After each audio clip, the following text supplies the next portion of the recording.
ब्रह्मानंद अपना मित्र गोलू सिंह के साथ शहर की ओर बढ़ रहा था, क्योंकि वो लोगों को खबर मिला था कि शहर में उनके प्यारा नेताजी आ रहे हैं। तो नेताजी को देखने के लिए गांव-गांव से लोग शहर की तरफ बढ़ रहे थे।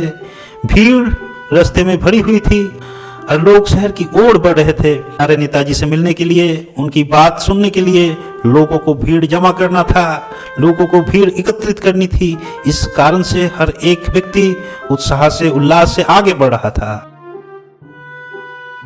और उस रास्ते में चलते चलते एक वृक्ष के नीचे थोड़ा विश्राम लेने के लिए मित्र गोलू जी ब्रह्मानंद के साथ रुक गए। ब्रह्मानंद और गोलू जी शहर के सम्मुख आके एक वृक्ष के नीचे विश्राम कर रहे थे। शहर बस कुछ ही मीलों का दूरी में था और उसी वक्त ब्रह्मानंद की आंखों में नींद आ पड़ी और ब्रह्मानंद गहरी नींद में खो गए। और ब्रह्मानंद का जब आंख खोला तो मित्र गोलू जी को पास ना देख पाए और उनको बड़ी इस बात का दुख हुआ कि शाम ढल गया, मित्र गोलू जी अनुपस्थित है। कुछ देर बाद मित्र गोलू जी वापस आए तो ब्रह्मानंद बोला कि शाम ढल चुका, मुझे चेताया तक नहीं आपने, कहाँ थे आप और इतना देर क्यों कर दिए? चलो चलो अभी जाकर नेताजी से मिलना है, नहीं तो देर हो जाएगा।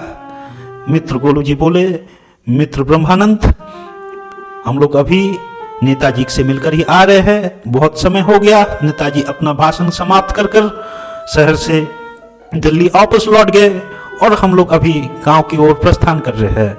तुम गहरी नींद में थे, तुमको 2-4 बार हमने बुलाया, तुम्हारा आंख खोला नहीं, तो हम सोचे तुम्हारे नींद में ज्यादा उपद्रव करने का कोई आवश्यकता नहीं, और ये सोच के हम लोग आगे चल गए और सोचा जब समय होगा तुम चले आओगे। परंतु अभी जब वापस आए तब पता चला तुम्हारा नींद अभी तक खुला नहीं। तो ये हमारा दोष नहीं है कि हमने तुमको चेताया नहीं। और ये बात सुनकर ब्रह्मानंद बिल्कुल आग बबूला हो गया और मित्र गोलू जी को घूसा लेकर ऐसा दौड़ाया कि मित्र गोलू जी दौड़े और दौड़े और जाकर बिल्कुल अपने गांव में, घर में जाकर ही विश्राम लिए।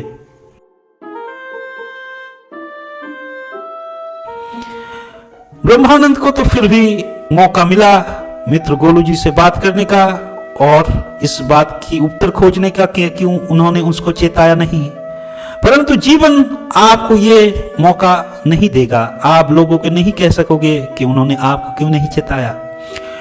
लोग आपको चेताएगा नहीं, आपको खुद ही जागना होगा, क्योंकि लोग भी आपकी तरह कब नींद में जाएंगे, क्या करेंगे, उनका कोई खबर नहीं है। आपको अपनी आंख खुली रखनी होगी।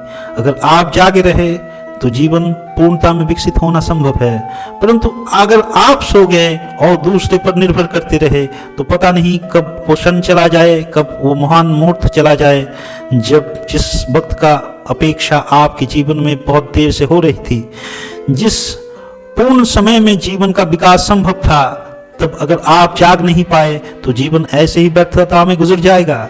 इस कारण से हमेशा जागा रहना जरूरी होता है।